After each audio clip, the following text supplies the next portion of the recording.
Welcome to the Startup Grind. We have with us Varun from Corporate360. Corporate360 was founded in 2012 in Singapore. Varun is a professional football player and a self-taught software professional who is now a self-made entrepreneur. We're very happy to have you here.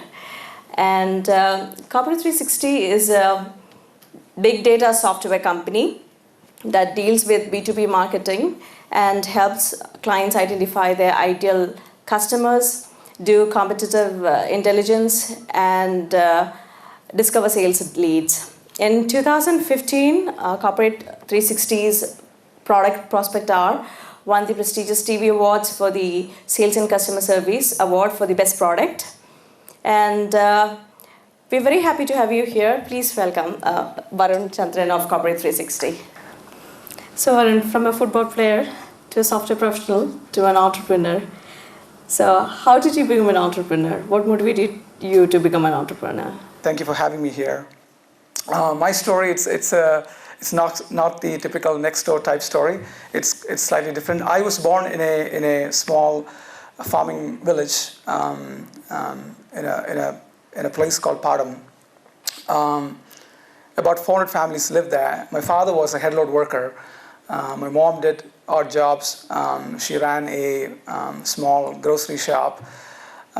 So we grew up in a very close-knitted community, which was totally disconnected from the mainstream towns and cities, where we all worked really hard to make a living. Right, my parents, my people from my neighborhood, they all worked really hard in the forest, doing log working and headload working, all of that. So I was privileged to be born in that kind of a family environment because I learned the hardship in life while I was growing up. The key thing was we all become ambitious based on the environment that we are exposed to. So I grew up watching my dad sitting on top of this truck and with full load of logs and going and coming and all of that, and I began to build a dream out of it. I wanted to become like that. I wanted to become a head load worker. And then I started, as I grew up, I started getting more fascinated about trucks, these trucks that goes and comes. And I wanted to own a truck. I wanted to become a truck driver, right? So what I'm trying to say is the kind of ambitions that I began to develop, and I was really curious back then. And my mom read newspaper every day, and I had a grandfather who was a communist and who was he was very curious about what's happening outside the world, and he was always a guy who would think how to help others and how to help people advance in their lives. So there was a bit of an influence of that within my family. So the influence from my grandfather and my mom kind of helped me because they decided that their children should get education. So back in the days, the kids in our village would not get education because parents could not afford to send them to school. We didn't have proper school there. Even convent schools? We had a school which is up to 5th standard, and after that, they end the studies, they get into the woods and they start working or helping the family. So they start driving trucks or become an auto driver, things like that. That's the way it is. So my grandfather and my mother decided to send us to school, right? So I was really privileged. I was really lucky. So they would send us to a school which is 15 miles away from the village. And back then we didn't have bus service every day. So we used to walk. Sometimes, bus will get breakdown, and sometimes there will be a huge storm and trees would fall onto the road, bus cannot come. So we'll walk back, 15 miles. So it was a very interesting environment. In fact, I have a couple of guys who've come to, who worked with me back then. They've come to listen to this. So we had, so I go to the school, and then, I was put in an English medium school, and more than half of the days I was standing outside because my parents could not pay the fees. The teachers would ask me to get out and stand. You're not paying the fees, so that's a punishment. But I would still stand there. They would still allow me to watch what's being taught and things like that. I was kind of getting stimulated with the whole idea of education. And then coming from a village background, doing a lot of physical work, I began to pick up interest in sports. So I started performing in sports in that school. And then after 5th standard, my mom put me in a boarding school in Trivandrum, right? And that was a turning point in my life because there I met the physical education teacher, Babu Varghese, who is the brother of Indian national football player Matthew Varghese. So he was very much into building the school football team, and he brought me into the team, and I started playing for the football team, right? So from an ambition to become a truck driver or a head load worker, I wanted to now become a football player, because you can see the evolution, the change happening in my career, where I was exposed to a village life, and then I upgraded to a school life where there was sports, and I started playing serious football. I became the captain of my football team, and then we won the championship, and I was totally into it. I wanted to become a footballer. That was my ambition, right? I wanted to play for the Indian national team. I wanted to get a job, and I was into football, and the game taught me a lot of things, which we can talk about later. After 10th standard, I got into a sports scholarship because of my football career in my school. I captained my school. We won the championship. I got a scholarship. I moved to Trivandrum. So I came to Trivandrum with this centralized sports hostel under Kerala Sports Council. I joined MG College Trivandrum. In the next 5 years, I would stay in Central Stadium Trivandrum. Inside that, we have a hostel complex. I would study there. I would live there. I would train hard. I would become a footballer. I would go on playing for the youth, junior, and university football teams. I would captain the under-19 Kerala football team. In 2000, I would become the best junior footballer in Kerala. I got the G.V. Raja gold medal. In 2001, I captained Kerala University football team. We became the champions in the InterVarsity Championship as well. So I had a good run. And during this 5 years of football career, I started traveling around India. Every year I get 5 to 6 trips to travel to play different football games, different championships. So during these trips, I would make friends with team members from other clubs, other state teams, from Delhi, from Punjab, from Himachal Pradesh. And during one of those trips, one of the guy that I met from the Delhi team would give me his email ID, and he would tell me to be in touch with him. And I didn't know what's an email ID back then, right? And I was totally shocked. And I asked him, "Aapka phone number kya hai?" You know, I could speak a little bit of Hindi because I've been traveling around and all of that. So he would insist that, no, it's best way to get in touch with me is email. So I come back to Kerala after that championship, and I would ask my roommate, "What's his email?" And I wouldn't know. And I was, I think, about 19 or 20 back then. So I would read about it, and then I would go to a cyber cafe, and I would try to find out what's this internet all about. And I became so curious about it. I started spending a lot of time in cyber cafes. So footballers get to play 7-a-side championship in Kerala. We go to Malabar area, we play, we make pocket money, we come back, and that's how we buy our dress, all of that. So I began to spend a lot of time in cyber cafe because I was really curious about internet, the possibilities that it offers. I began to read online, and then I created an email ID, and I got in touch with this guy. And that's how I started building some curiosity around internet and the external world. So from there, there was a lot of difficulties back at home. You know, I had an injury. Yeah, that's right. So after the 5th year, I was at final year in the college, and I was prepared to write the exams. Although we were not present in college all the time, I had a best friend, Ramesh.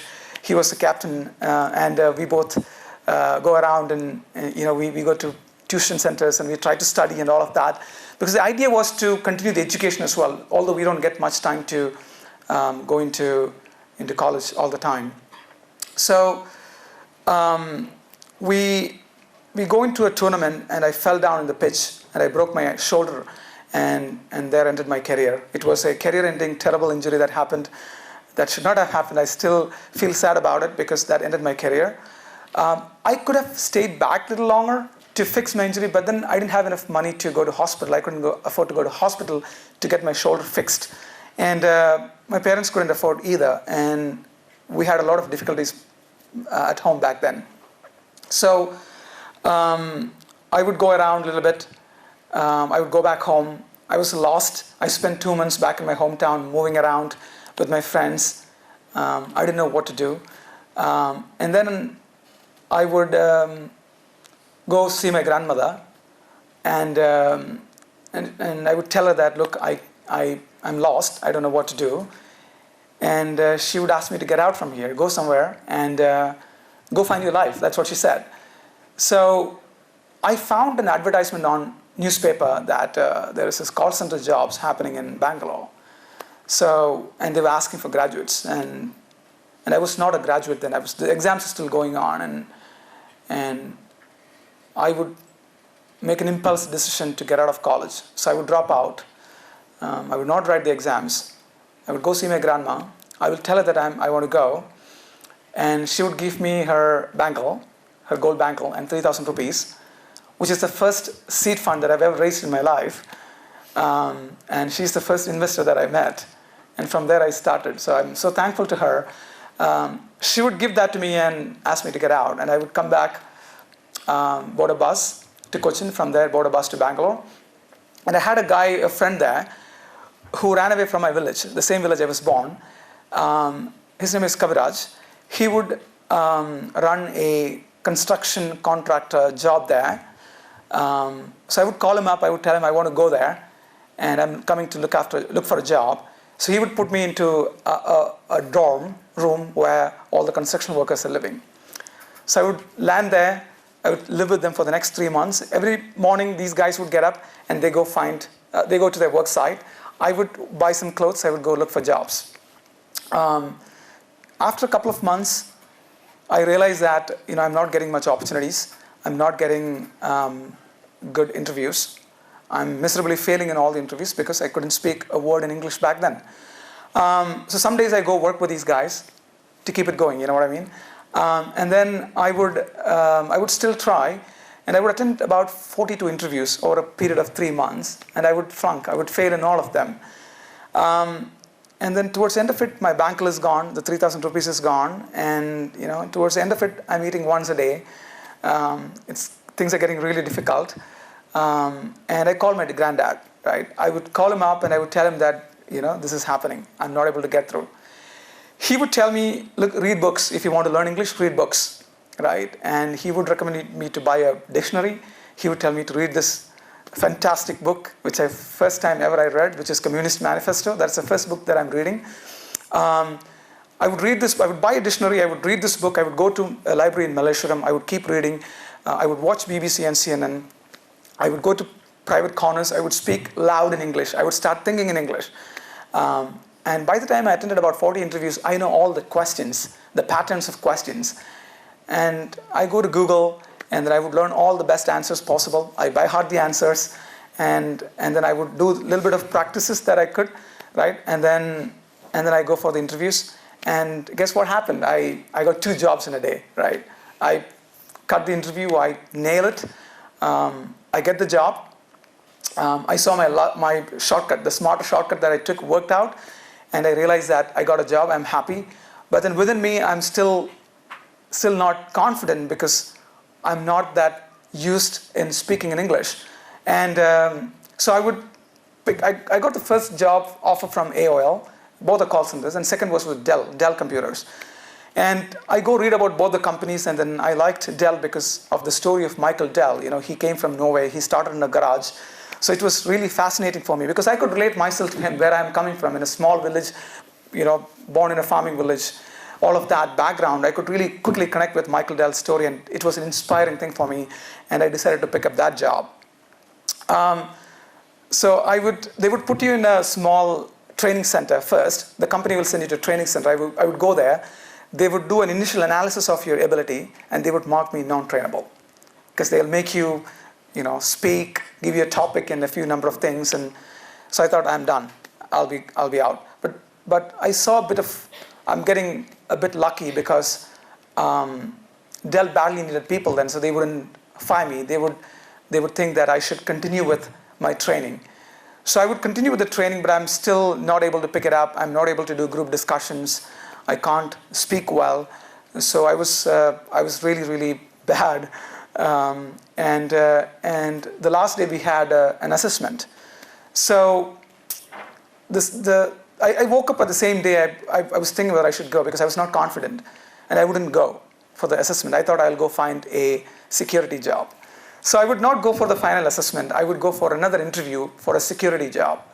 And then I wouldn't get that job because I couldn't speak local language, Kannada. So I wouldn't get that job. I would come back. I got lucky. I got a call from Dell. Hey, why didn't you show up? And I would say, oh no, I couldn't come because I fell from the bike. I would make up a story. But they would say, that's still okay. You come to office and we want you to be here. And they put me through, and I got really lucky there. And that's how I started. But 3 months later, I got fired. I got in another job, I got fired. So I got fired from the first 3 jobs that I was at, primarily because I was not able to perform. I was not able to understand things properly because of the inability to communicate in English. So what I did was, during these breaks that I had between these 2-3 companies that I worked with, I started to get salary. And I used that money to go to a spoken English training center and a Java training center and start investing that money to educate myself. So about 9 months of between jobs, I was able to get some salary, and I went and studied. And the 4th job, I nailed it. 3 months later, I was sent off to US, and I never had to turn back. So that's how I began my career. The 4th job that I got into was a company that does SAP consulting. So I was ready. I did all my hard work. I was ready, and I could speak. I was able to connect things. So I get this job, and I perform well, and I would go to US, and I would stay in Arizona for a while. I would come back to Bay Area for a while. I would perform well, and 3 years I worked with that company. I did well there. Then I go on to work with companies like some of the world's largest companies like SAP, Oracle, NetApp, some of these companies that I worked with. I started off as a consultant, then I got into pre-sales, I got into business development, I got into sales. So I was really lucky to go through different areas of jobs in an IT industry, right? So I did some level of consulting, some level of implementation, then pre-sales activities, then business development activities, sales. I took a transfer from one of the companies that I worked with, and then I moved to Singapore. After 6 years of my life in the US, I moved to Singapore, and I was with Oracle at that time, and the whole digital revolution began to happen, right? Online, Facebook, internet, Google, all of that, and people started to think about how to make use of the data that is being populated out there. And people started to look at how to build businesses out of it. So I was looking at different options to collect data, to get intelligence, to perform better in my job. So internally within the company, when you work with larger companies, you will know how difficult it is because of the bureaucracy and the politics and the approvals and all of that. It was too difficult to get a lot of data that I needed to work with. So I would rely on external data to gather information that I could collect as intelligence, and I can use it to help me perform better. So I would write some algorithms that would help me together with one of my friends, and it started helping me. I started performing in my job, and during drink sessions in the evenings, I started hanging out with my friends, and I will share what I'm doing. I would share with a couple of my friends, and they would like it. And my ex-boss was a fantastic guy. He's one of my mentors, and he would tell me, "Hey Varun, why do you want to do it here? This is a great opportunity. Why wouldn't you get out and start a company?" Right? So that was a major turning point in my life. I began to think about it. And the thinking took a while because I had less than $40,000 in my account. I didn't even know if I can get out and I'm going to survive. And I had a girlfriend back then. So I had all kind of insecurities in my mind. So I would still think over it for 3 months, and I wouldn't start it. And I would still not do much research about startups. I didn't know a startup world existed. I didn't know any of those, because when you're in a full-time job, you're really sucked into the system and you're chasing numbers, you're really busy. So, and then one fine day I woke up and I had the courage to open a website. So I would write some HTML codes. I would open a website. I would launch a name. And my ex-boss, he's the one who put the name of my company. Exactly. He's the one who gave me that name. His name is Prashant. So he gives me the name. I launched the website, and I would still work. I mean, the website is out there. I have a small product, but then I would still continue with my job. One fine day, I get an inquiry. Someone registered, and I get into a call, and within 2 days, it becomes an order. Right? Not any kind of marketing. Exactly. I didn't do any marketing at all. The first order was $500. And I still remember I was inside my bedroom, and I took the order and I shut down the phone, and then I started screaming with joy. And then the next day I resigned my job, and that was it. I decided to quit, and I launched the company. I registered the company in Singapore, and then I became an entrepreneur. Yeah, that's quite an interesting long story. Yeah. Thank you. Yeah. So we'll come back to that. Let's talk a little bit of football. And has football influenced you? It helped you become an entrepreneur? The influence of sports? That's a very good question. Football is everything to me. I would not become what I am today if I would not have played football. I would not live without football. It's something that is very close to my heart. And sports in general is it's a must do. It's a fantastic thing that everyone should practice.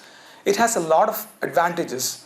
It'll shape up your personality. I would recommend everyone, all entrepreneurs, everyone to follow some sports. Take football as an example. It's a team game. When you play in a team game like football, you're getting into a battle, right? I was telling my brother the other day, he's an army man. Once you leave the war, the battle, the real battle, the next battle in the world is football. The way it happens on the field, because 90 minutes you're running around, you're with all your heart out, you're trying to win, you're trying to put that ball in that small goal, right? It gives you a lot of skills that is required in shaping up your personality, your career, your life in general. It allows you to become a good team player, because in a team game you are able to work with 11 different guys from different backgrounds, different family, different thinking, different ideas, different kind of skill sets, right? You are required to cope up with them, right? So it allows you to become a good team player. Fighting spirit. In a game, you win, you lose. When you lose, right, you fight back. You will not lose your heart, right? When you're 2 goals down, you still have to fight back. You have to finish the game. You fight back and you score, you win back the game, right? So the fighting spirit. If you lose, it's a setback. The ability to face rejections and setbacks, right? Likewise, there are confidence, right? You become confident. You become physically so powerful. There are so many good advantages that you would get when you engage yourself in sports, and most importantly, healthy lifestyle, right?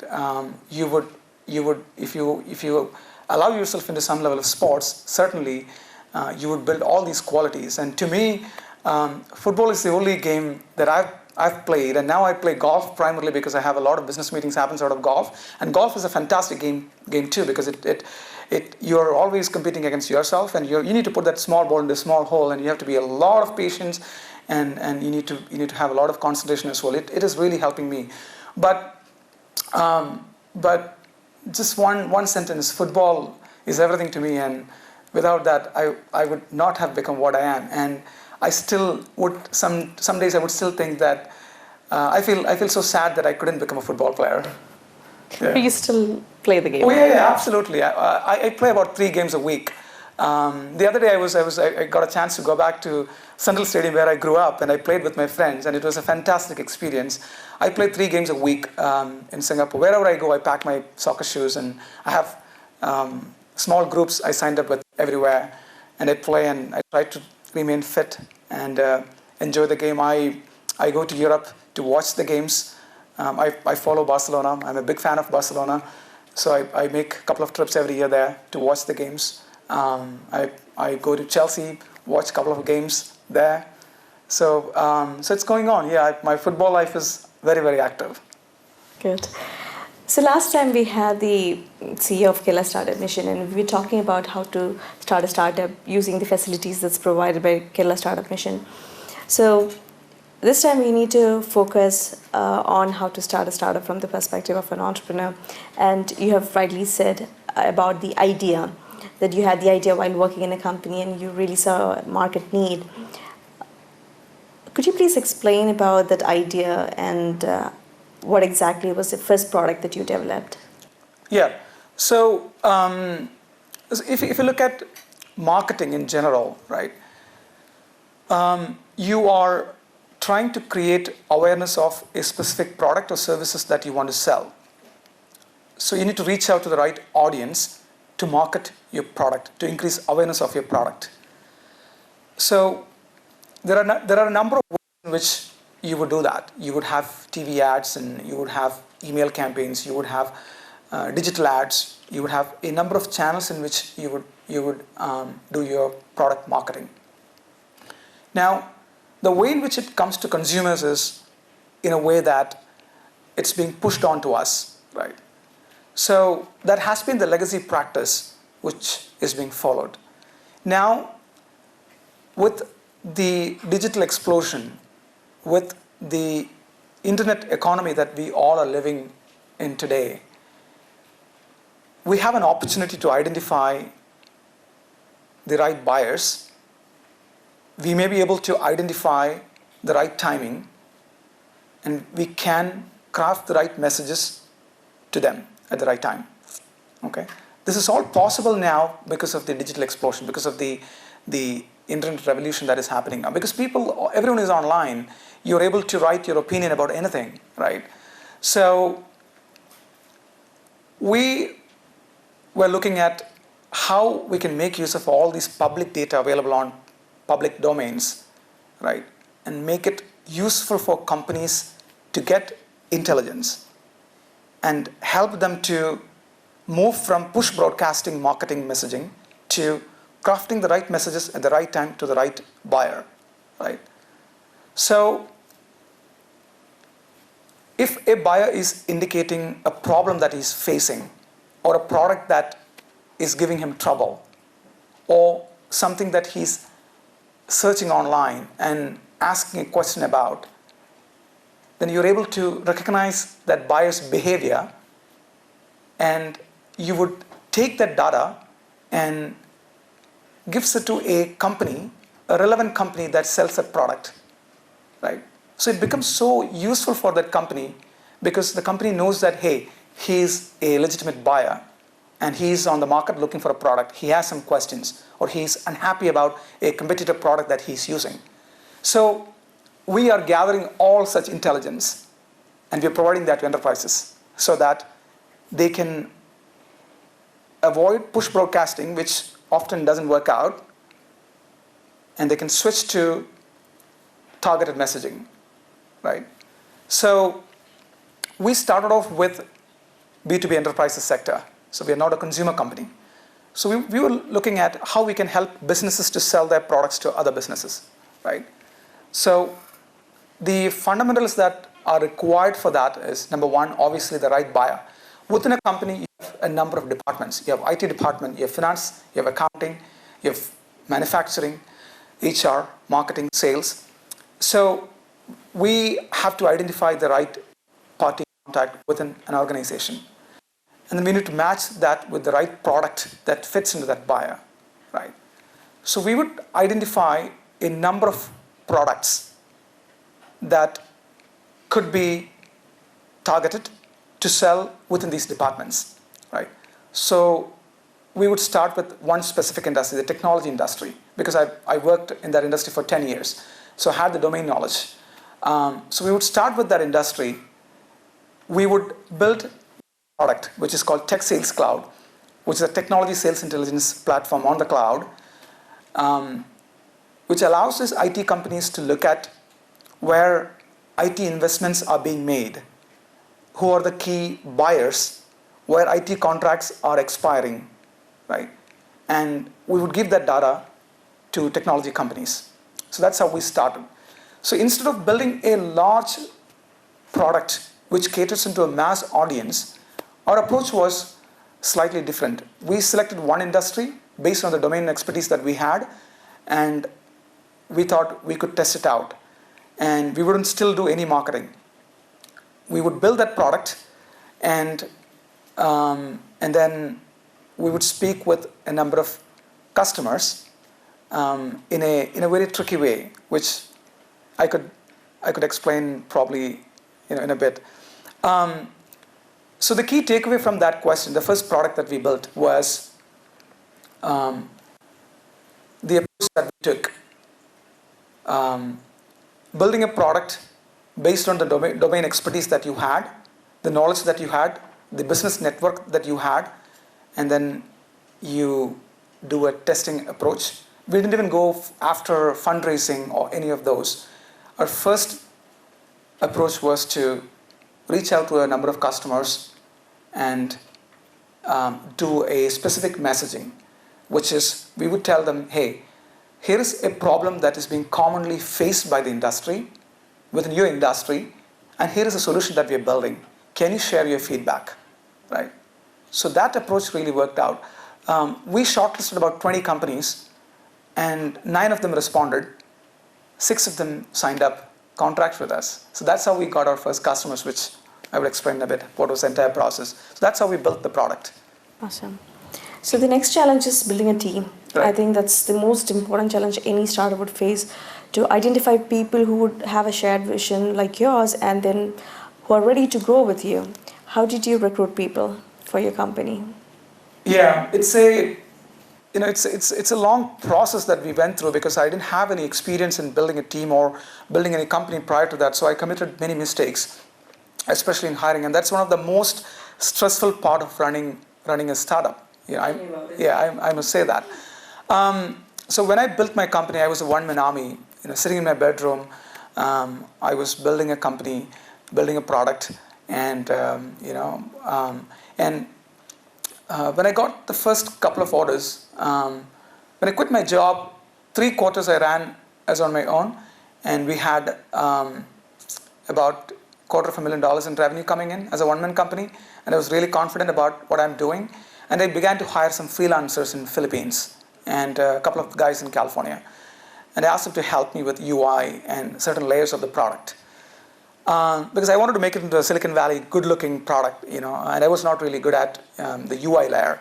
So the guys would help me with building the product. Meanwhile, I would continue my approach, talking to people, asking feedback, how to improvise the product, signed up a few contracts.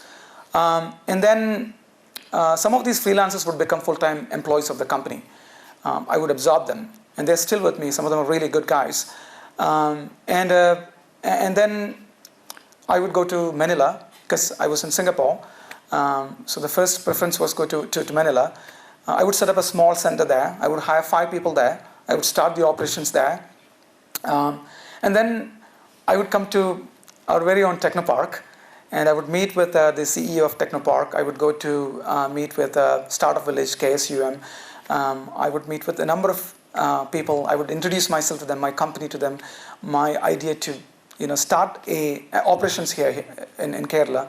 And then I would come here, and then I was not that confident to get it going because I was confused.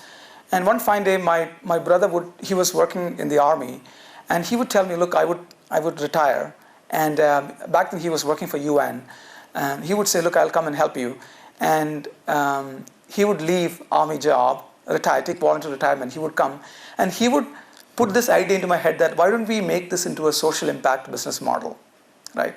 Because a lot of kids are not getting jobs because they don't have 90 percentile marks. They don't have 80 percentile marks. It's not because they're not smart. Probably they have not been stimulated or they haven't got the opportunity. And I was one among them. Many years ago, I was one among them. So he would tell me that, why don't we start in the very own town that we grew up, right? And I was not confident because I'm not running a mom and pop shop. It's an international company today. I had customers from the US. So was connectivity an issue there? Yeah, that's a good question. So the first thing that we checked was whether we are able to get connectivity. And we looked around, we saw ICICI Bank open there, Indian Bank open there. We knew there is connectivity. So we would go to BSNL, we will talk to them, and they would give us a lease line. And we made some profits, revenue was coming in. So we decided to buy a property instead of renting. Because I had a lot of quotes from Technopark. We had Startup Village. So it's all on rent. We have to pay rent. And we had some money and we thought, why couldn't we go and buy a property? And we bought a building in the village, in the town that we are at, right? So because the money was there, so we went and bought a building. We upgraded that building, a tourist home. We converted that into an office and we would hire 5 people. And that's an interesting story. So we would get the connectivity. We would buy a power backup system. We would start the operation. But before we starting the operations, we put up an advertisement on the newspaper that we are hiring. We get 0 resumes, right? And we were kind of wondering why, right? Me too. Yeah. So, and second time we decided to put a larger advertisement on the newspaper in the mainstream daily all over Kerala. This time we would get about 12 resumes, right? You were looking for BTech graduates? Yeah, computer science graduates, people with a couple of years of experience. And these people would come up for interview. 9 of them would show up out of the 12. And they come with their parents. And instead of me interviewing them, they started interviewing me, right? The parents, like, is this a real company? How can you start a company in a small town? Are they going to get salaries? Are you going to shut down in 2 months? These are the questions that I faced. So, and I was really desperate. And I already spent 3 months and my brother is getting frustrated. And we were not able to scale the operations. We needed people badly.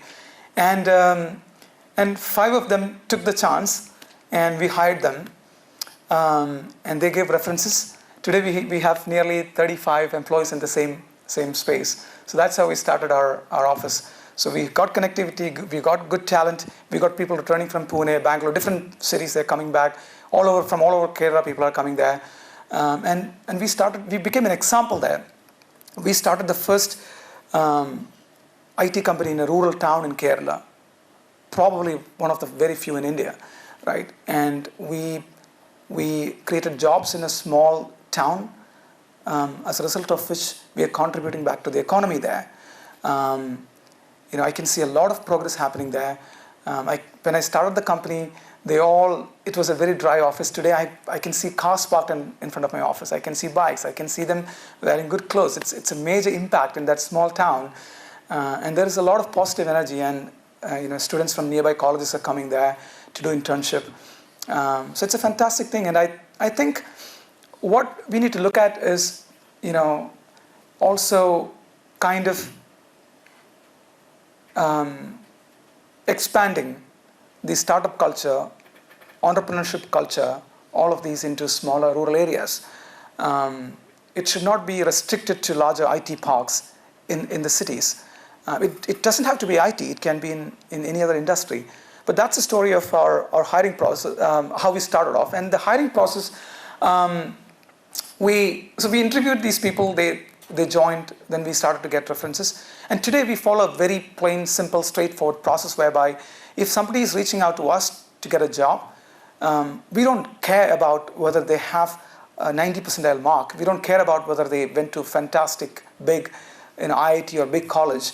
We don't care about which church they go to, which family they are from. We don't care about any of those. What we care about is what they can do for us. That's the only question that we ask. Please tell us about that 10-day trial period, because I think that's a wonderful model, and it's a wonderful model for a lot of startups to replicate. Could you please tell us about exactly. the 10-day? It's from the learning, actually. Initially, I tried to hire a lot of people, and when you meet friends and meet people, there's a lot of excitement because it's a startup, it's a growing company, it's a profitable company. So it's an international company, so they all get excited. They have a lot of excitement, but out of that excitement, they tend to forget a lot of reality in terms of their ability to deliver and to match with the culture, because you always define a culture and then you hire people to that culture. So they come in and they could not deliver, and it was a difficult period in my life to build the team. So later on, I learned a practice that I'm no longer conducting interviews. I'm no longer doing tests. If somebody wants to work with me, they should come and tell me what they can do for my company. They should do their homework, understand my business, and what they can contribute. And then I will tell them, okay, if this is what you want to do it for 10 days or 15 days. Take a month and try it out, right? You can do it from home, or you can come to my office and do it. You can do it from wherever you want. Try it out and see how you feel. And it allows me to understand the person better. At the same time, the candidate also get a feel of the company, get a feel of the culture, and see how both parties are comfortable. And that's how we start. So that's the way it's really working now. And I don't have a lot of attrition. It's less than 3% maybe. I don't have attrition. As you can see, my initial team is still here. Most of them are still here. So that practice is something that I would recommend to try to all the other startups. Don't get too excited when you meet friends or when you meet people at startup events and all of that. Make sure that you test them out in a friendly way so both parties get more comfortable and you go from there. Yeah, this has happened to me too, because we are a startup, we hire people and it becomes so messy when you have to let people go. But if we have an understanding initially that it is going to be a 10-day trial period and then we'll decide on whether you are on board with us or not, it's a fantastic model, and I really hope students and startups here take the right message from that model. Going on, we talked about the idea, the team. You do have offices abroad, I believe, in the US and Ireland, Philippines. So you built a team, freelancing team was there with you initially, and then you built a team in Kerala. How did you start offices in the international market? So first of all, building an international startup from day one is not something which is very common. And it's tough. It's not that easy. I was sort of forced to do that because I did not raise capital. So I was looking for candidates that I can work with in different parts of the world that is economically viable to me, that is reasonably priced for me. So obviously I looked at Philippines and India as an option because I get good quality skills at a lower cost, and that was one of the reasons which I went into those countries. I started the international office first in Singapore because I was based there, and they have fantastic startup policies there. I think it's rated as the #1 country in the world for ease of doing business. Does anybody want to take a guess on India's ranking on ease of doing business? 130? You're almost right. So as an entrepreneur, could you please give, it's 130 I guess, but I think the recent ranking is 134. So there's just 195 countries, I guess. So we're pretty much way in the bottom. As an entrepreneur, do you suggest some things that could be possibly taken as a recommendation for the governments to improve the ranking in terms of ease of doing business? We shouldn't work towards increasing the ranking. It should be, again, the number that we talked about. We all are from here. It's our responsibility, collectively our responsibility to change that, and it's already started, right? So whatever 134 number is changing, absolutely, and we are contributing towards that. We have good policies coming in. We have KSUM here. We have Startup India, Make Up India. We have a lot of campaigns that is happening right now. There is a revolution that started within startup ecosystem in India, so that's going to change. I'm very confident about that. At the same time, there are a number of areas that we can bring about change within our system. And one thing, though, that I would really recommend is to build a innovation thinking entrepreneurial culture across grassroots level, right? If you look at all the startup ecosystem here, the whole world is doing well, right? Everyone is behind startup. So we are also sitting on the same boat and we are just going with the ride. Now, why do you think all the quality companies are coming up from, or more number of companies are coming from US or Europe or some other parts of the world? it is not only the infrastructure and the ease of doing business, it's also the culture, right? Now, we all are taught in a system where we need to get good marks, education, look for a job, get a good job, and settle down. Versus, along with the education and the job desire that we have, we also need to look at building a culture that allows us to be curious about problems that are being faced by people and try to find solutions to those problems. And those solutions will become companies, and that will create entrepreneurs. So that culture needs to be built. So when we are in school, when we are in colleges, right, we have Science Fest, right, we could look at how we will innovate small solutions for problems that are being faced by human beings, how we can increase the human advancement, and we can contribute towards that by bringing innovations, right? So that thinking needs to be done. One of the practices that we could follow, we have music classes in school, we have drawing classes in school. Why don't we have entrepreneurship classes, right? Once a week, we could have a period that is dedicated for students to come and present some innovations, right? It could be smaller problems, solutions for smaller problems that they're facing in their neighborhood, right?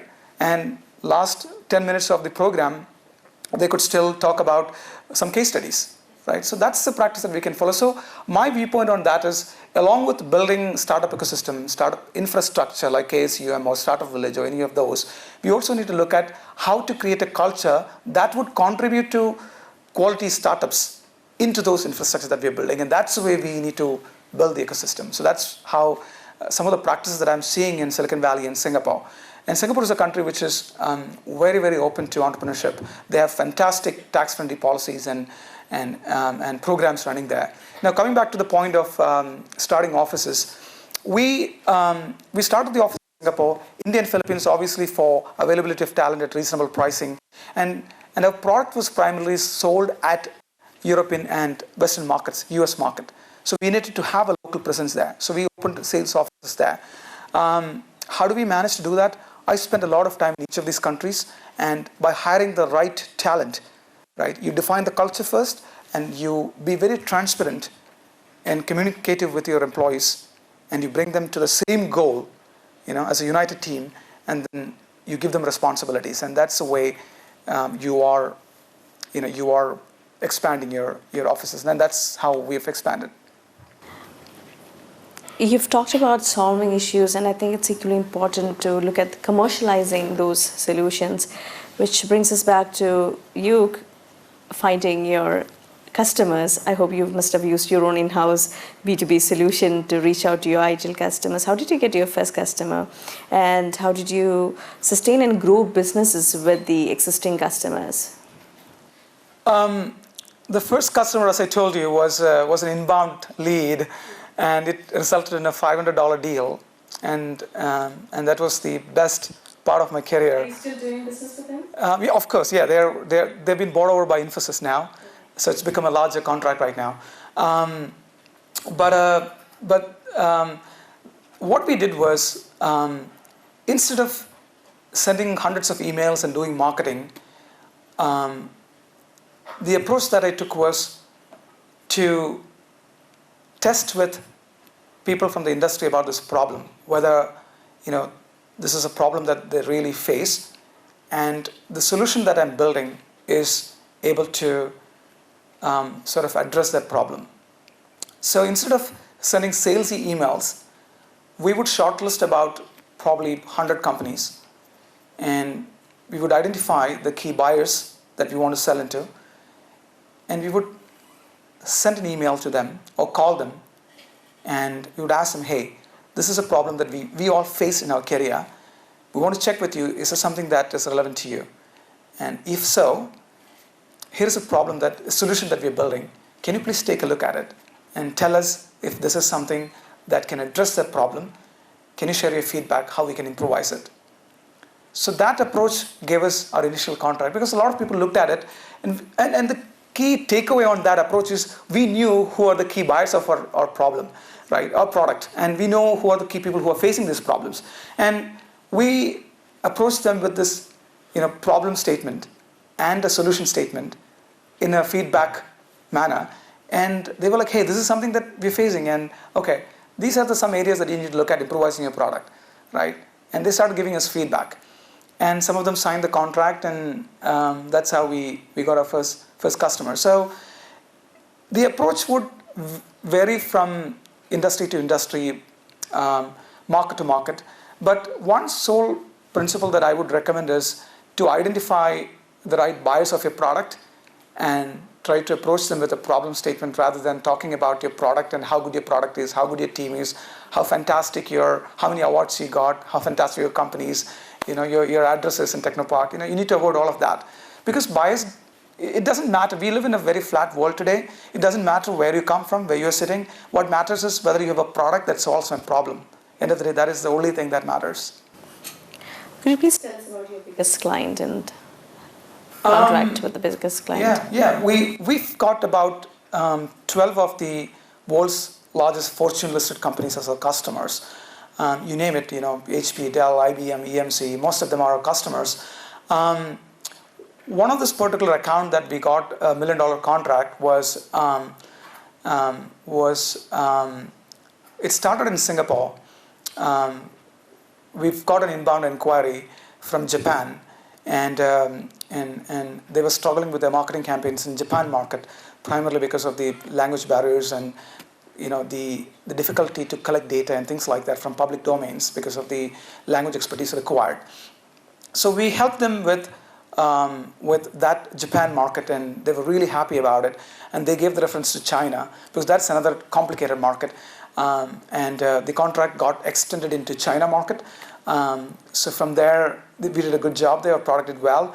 And from there, they got the reference to Singapore. So through that, it became an APJ contract, Asia Pacific Japan contract. And the APJ team gave the reference to HQ in the United States. And within 6 months, it became a $1 million contract. And they're one of our best customers. They're one of the world's largest technology company. So the key takeaway on that is customer reference, right? If your product is good, if your product is getting solving the problems, it is helping customers to solve their problems and improve their business processes, then obviously it works. And they gave the internal references, and we've got a fantastic customer on board, and we take that case study into a lot of other customers, and we won a lot of businesses from global enterprises today. Awesome.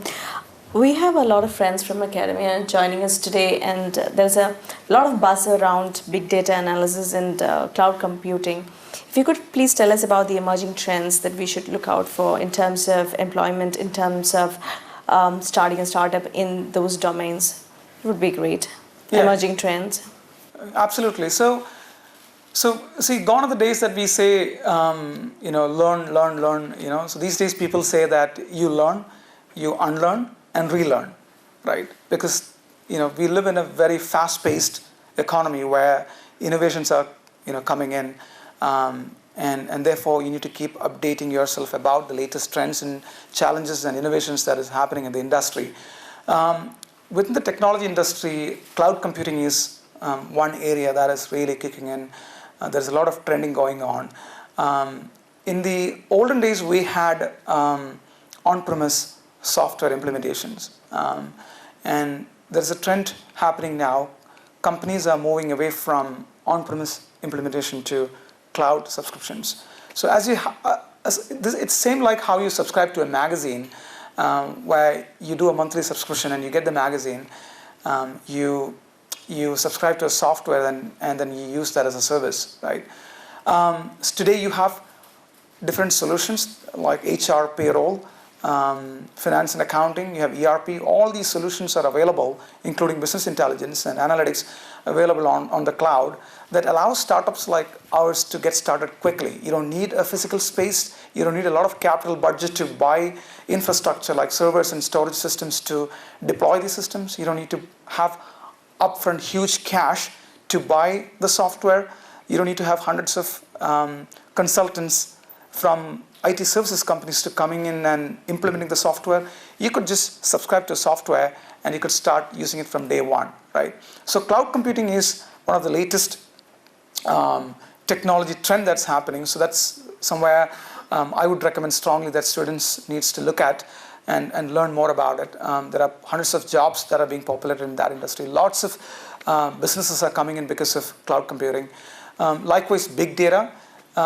If you look at big data as a word, the meaning itself is in that word, big data, large volume of data, right? Public data, right? So businesses accumulate large volume of data within their internal systems by doing a lot of transactions. Likewise, through our social media platforms and public domain platforms, there's so much of data being populated. So, and this data is information, right? How to make use of this information, right? How to write algorithms that would go and fetch all of this data and then look for intelligence that can be used in different departments of the business and improve your business processes, right? So it's a fantastic area, and there are lots of innovation and new startups coming up in that space. You have predictive analytics, you have big data intelligence, big data analytics. You have lots of areas where you could get your skills ready and then get jobs. And so definitely I would recommend all of you to look into some of those areas and get yourself skilled while you're at college. You could go into a private institute and get yourself trained. Certainly, from a business enterprise perspective, you could look at these two areas. Okay. Let's talk about funding. I believe you have not yet received any external funding, or I do not know if you've sought out for external funding. And also, you do not have a co-founder on board. That's again one thing the investors are looking at. So could you please comment on those two, funding and co-founder? Sure. So in the team, raising capital is a different ball game. It's something that it's a very tricky situation. You need capital to build a business. You need capital to market your business. You need capital to expand. With me, it so happened that from day one, I began to get orders, and I had good customers, repeatable customers, and I had a story of a small company that is making revenue, that is growing steadily, growing internationally, good customers on board. So I was, for the first 2 years, I was not aware of funding, or I was not educated about startups and the business tactics that I'm supposed to follow, because I was a one-man army, so I didn't get much time to look into all of those. Incidentally, I was pulled into an event in Singapore, a startup event in Singapore, and that's when I realized that there's a startup ecosystem. There is a lot of hype going on around. It was one of the events that I got exposed to. It's one of the first events that I got exposed to. There are a lot of reasons why you should attend startup grind events. Absolutely. That's why I said first. It's a global institution. It's a great event. I would start reading about it. I would go around co-working spaces. I would meet with some of the investors. We had a couple of offers to raise money, and sometimes the terms are a bit difficult to accept. Sometimes the culture, the way of dealing is not something that you're comfortable with, and it takes a lot of time and effort as well to raise money. You need to have a lot of networking going on.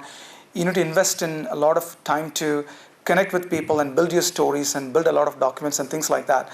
So, and also I didn't have a co-founder. I was rejected by a number of investors because of the same reason as well. But my single focus was to maintain my customers, continue innovating my product, and building the team. At any point, did you try to bring a co-founder on board? Of course, yes. Right now I have a female co-founder. She's doing a fantastic job. She's based out of California.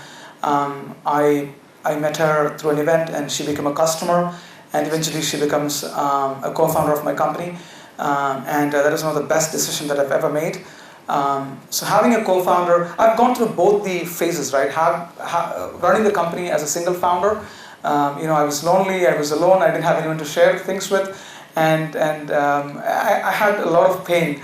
But then I didn't give up, because I come from a village. I had a lot of roughness in my childhood, so I wouldn't give up. And I was born in a communist family. I could never imagine giving up. So obviously, Obviously, I wouldn't give up. But later on, once my co-founder came in, it was a fantastic thing because I could see new, fresh ideas coming in, and all of a sudden, I have someone to rely on, someone who could share my values and my culture, and someone who would take on things on behalf of me. And it's a fantastic thing. So having a co-founder is a fantastic thing, but don't wait for the perfect co-founder. You have an idea and you believe in it, you can build a product, just fucking get started with it. Don't wait for the perfect day to get a co-founder and get funding and everything to fall in place. From day one, get started. That is the best piece of advice that I can give you from my own experience. Okay, it's March, and with the International Women's Day and all, I really wanted to bring a female speaker, but you know what, I'm so glad you're here. 70% of the workforce of Corporate360 is women, and most of them are here. I'm so happy to see you here today. Was this a conscious decision to bring on board more women into the workforce? Yeah, thanks for asking that question. It was certainly a conscious decision. It was purposely done. There are a number of reasons to that. One of the important things that I learned from my upbringing, the way my parents raised me, the way my grandfather raised our entire family, was to give importance to education and how to support women, because they are the ones who are sisters and become mothers, and they are the ones who are responsible to raise children in future, and they leave a huge impact to the next generations and the world. And then I had some personal experience that also kind of drove me towards making a conscious decision. When I grew up, we had a lot of debts in the family, and we had a lot of problems, primarily because my parents sent us to school, and back then it was 25 rupees per month and school fees, and they couldn't afford that. So my mom had to borrow a lot of money from people and send us to school and all of that, and we had lots of issues from people whom she borrowed money from, and then I would see people coming and knocking the door every day, trying to get the money back, and my mom running for cover, hiding.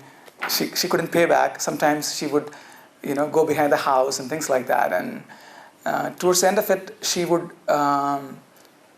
make a very difficult decision because she couldn't face people, and she didn't give up. She would just leave, right? So that's something that made a huge impact in my life, and I don't want to see any woman facing that in my life, and I don't want to have that happening. So I'm trying to solve that problem in smaller ways I can. So I'm hiring more women, more girls, because I want to help them. I want to make sure that they are well informed. I want to give them good awareness about their responsibilities towards the world, the importance of education, the importance of building a career, the importance of building a future. So it's a conscious decision, and I'm so proud about my company. We have about 70% of our employees are women force. All right, you're also involved with a lot of initiatives on giving back to the society, such as giving scholarship for students, building schools, giving ambulances, also your smart worker initiative within the company. So what has motivated you to do such initiatives within the company and also outside the company, and be actively involved with giving back to the society? Yeah, very powerful question. It's again, it goes back to the experiences that I've had. I didn't have a mentor in my life, and I always missed that. So I made a lot of mistakes, and my mentoring or my mentorship was learning from my mistakes, right? The upbringing that I had, the culture in my family, and the things that they believed in was very helpful in doing whatever social work, smaller ways that I'm doing. The definition of success, if you look at, right, most of the people work towards getting good education, get a good job, make a lot of money, wear good clothes, eat good food, get a nice home, get a beautiful girlfriend or a handsome boyfriend, drive the best car in the world, and travel around the world, get acceptance and status from the society, right? And there's nothing wrong with that. But to me, the definition of success has a slight extension to it, which is giving back or helping others. Success gets completed only when you achieve all of those things and then you help others. You make a difference in other people, other people's lives. And this is something that was inserted in our culture, in our family. I earlier said, my grandfather was the founder of the Communist Party in my village. And even though we didn't have any money at home, I could see him going around and helping people, right? And he would look after my grandma. She would run a chai kada, I hope you guys know. It's a tea shop. And she would try to raise her children. My grandfather would go around and helping people. So we all were raised seeing that. And that's something that really influenced me. So that's one of the reasons why I may have, I'm very open about, some of the political alliances that I have as well. The way in which I would look at that is, we all need to look at becoming successful in life and use that success to help others, right? And then that's when your success becomes completed. So because of that culture, right, the moment we started making money, we're becoming profitable. I go into a lot of these events. Most of them would tell me, you need to raise capital, or you need to use your profit, reinvest that money back in the business and scale it, go global, become a $1 billion company. And I took a very conscious decision. I became financially independent. I don't need money anymore. And my company is stable. I have contracts. I have a good product. I would rather continue with my current growth. I would scale in a reasonable way. At the same time, I want to start helping people today. I don't want to wait to become a $1 billion company and after 20 years come back and start contributing. No, because I will lose those 20 years then. So many people will lose their opportunity then, right? So we would make a conscious decision that from today itself, right, we're profitable. We would start contributing a certain percentage of our profit and we will start helping people. So I go back to the same village that I grew up, and obviously I'm attached to that place. We would start with giving scholarship to a number of children, and we would take 7 students from that village. We will employ them in our company. We're giving them training. We're giving internship. Students who are studying in college, they would come after their college time, evenings, weekends, they come to our office, they get trained. By the time they finish their education, they would get a part-time job certificate, or they could get trained so they can get full-time jobs in the company, or they are prepared to get a full-time job. In that village, there is no hospital. We have to travel about 20 miles to come to a near hospital. It's a big problem, so we bought them an ambulance. We employed a full-time driver there. I mean, should I wait for 20 years to become a $1 billion company to do that? By the time, there will be like 200 people would have been dead traveling in a bus trying to get to hospital. So we would go and buy an ambulance, and our company runs it. And the school there, the same school we're talking about, did not have a school bus. Kids would walk to the school nearly up to 2 miles a day, regardless of the weather situation. So we'll employ a driver and a helper, and we buy a school bus and we run it. And if you look at it's all productive, impactful work that we are doing, and we're becoming an example there. And we are a startup, and we are able to do that. So two takeaways. One is obviously start doing from day one. If you have the means to help others, you must do it. Don't wait to become a $1 billion company. Second, the definition of success, obviously, we all are equally responsible to help others and make a difference. Thank you. On that very thoughtful and inspiring note, I would like to thank you for joining us today. Thank you very much. Thanks for having me. Thank you for coming. Welcome to the Startup Grind.